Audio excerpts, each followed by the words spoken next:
हे कृष्णा सभी भक्तों को आप सभी माघ मास महात्म्य की कथा चैनल के माध्यम से माघ मास में श्रवण कर रहे हैं। कृष्णा डिवोशन चैनल भक्ति का चैनल आपको हर एक प्रकार से भक्ति के वीडियोस प्रोवाइड करता है, तो आप इस चैनल को ज़रूर सब्सक्राइब करें और अन्य लोगों तक शेयर भी ज़रूर करें।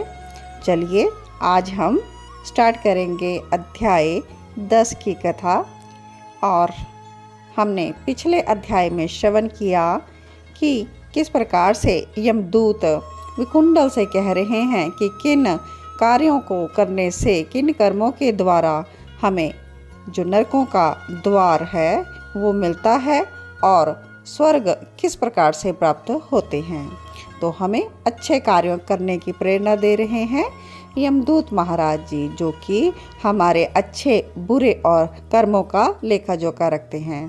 तो इसीलिए यमदूत जी को पता है कि कौन से कर्म जो है करने चाहिए। तो चलिए लिसन करते हैं माघ महात्म अथ 10वां अध्याय। यमदूत कहते हैं कि बहुत से पाप करने वाला भी केवल एक बार गंगा जी के स्नान करने से शुद्ध हो जाता है और वह नरक में नहीं जाता। कोई भी व्रत, दान, तप, यज्ञ इत्यादि गंगा जल की एक बूंद के समान भी नहीं है। और जो नीच मनुष्य गंगा जी को दूसरे तीर्थों के बराबर करता है वह रौरव नरक में जाता है। वैकुंठ से विष्णु भगवान के चरणों से गिरे हुए गंगा जल को महादेव ने अपने मस्तक पर सुशोभित किया है। गंगा नाम लेने से ही सैकड़ों योजन पर रहने वाला भी नरक में नहीं जाता।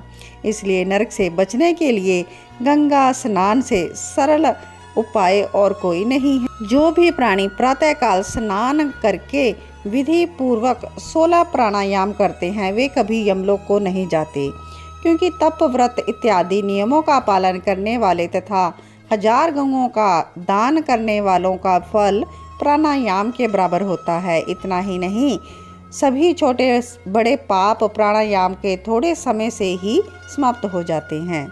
और हे वैश्य, दूसरों की स्त्रियों को माता के समान देखने वाले मनुष्य भी यम यातना नहीं पाते। और मन में जो पुरुष पर स्त्री गमन नहीं करता वह दोनों लोगों को अधीन कर लेता है। इसलिए धर्मनिष्ठ को पर स्त्री गमन नहीं करना चाहिए। और पर स्त्री गमन करने वाले पुरुष 21 मुख्य नरकों में जाते हैं। जो भी प्राणी माता पिता की आराधना देवता के समान करते हैं वे कभी भी यमलोक नहीं जाते। जो गुरु की पूजा करते हैं वे ब्रह्मलोक में पूजनीय माने जाते हैं। और हे वैश्य, स्त्रियों के लिए क्या धर्म है कि उनको अपने शील की रक्षा करनी चाहिए। शील भंग होने से वे यमलोक को प्राप्त होती हैं। शील रक्षा से स्त्रियां महास्वर्ग को प्राप्त करती हैं।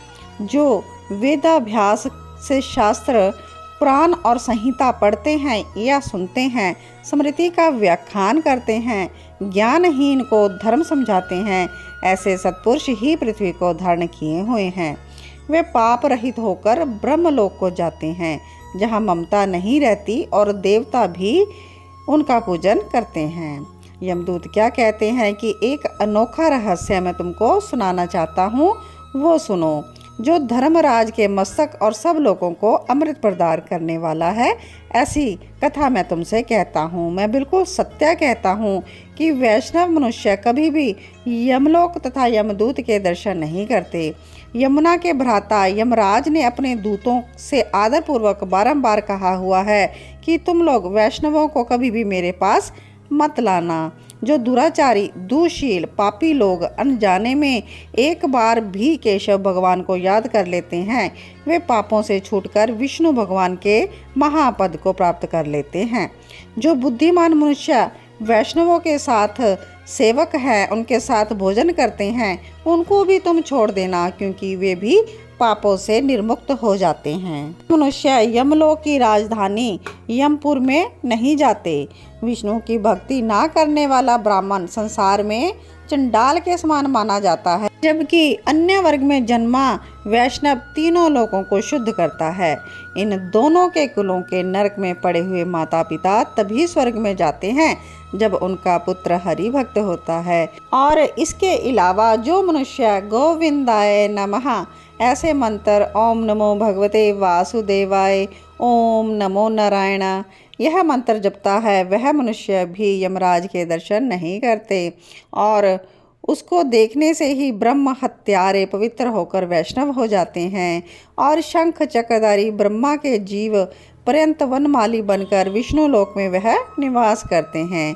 जो मनुष्य हृदय में सूर्य जल या मूर्ति में विश्वास रखकर हरि भगवान का पूजन करते हैं वे भी विष्णु लोक में श्रेष्ठ पद को प्राप्त होते हैं। तो इस प्रकार से यमदूत जी ने बहुत ही सुंदर कर्म करने वाले हमें बताए हैं और यह सभी हमें माघ महात्म का जो कथा है यह श्रवण नहीं करनी, यह हमें अपने जीवन में धारण भी करना है। हमें ओम नमो भगवते वासुदेवाय इस मंत्र का जप करते ही रहना है। गोविंदाय नमो नमः।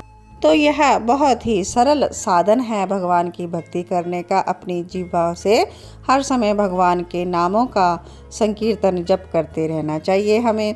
तो इस प्रकार से माघ मास महात्म्य के 10वें अध्याय की कथा यहीं पर विश्राम लेती है और इसके आगे की कथा हम अपने नेक्स्ट वीडियो में कहेंगे। तो तब तक के लिए सभी को जय श्री कृष्णा। ओम नमो भगवते वासुदेवाय।